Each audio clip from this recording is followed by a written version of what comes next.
ఓ 10 రోజుల పాటో, 20 రోజుల పాటో ఓ ఊరేగింపు చేయటం.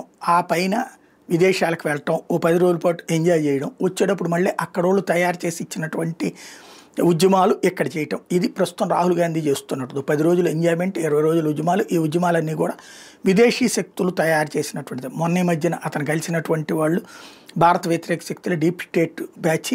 ఆ డీప్ స్టేట్ బ్యాచ్ కూడా ఎవరైతే రెజీమ్ చేంజ్ ఎక్స్‌పర్ట్స్‌తో తిరుగుతున్నాడు అన్నటువంటిది వాళ్ళ పేర్లతో సహా మనం మాట్లాడుకున్నాం.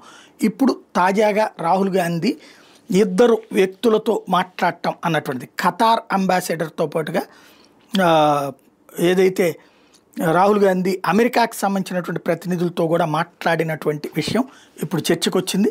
తద్వారా విదేశీ శక్తుల యొక్క కుట్ర భారతదేశాన్ని దెబ్బతీయాలి, నరేంద్ర మోడీని ఎట్టి పరిస్థితుల్లో దించాలని కోరుకుంటున్నటువంటి వాళ్ళ యొక్క ఆలోచనలకు అనుగుణంగా రాహుల్ నడుస్తున్నాడు అన్నటువంటి విషయం అయితే స్పష్టంగా కనబడుతుంది.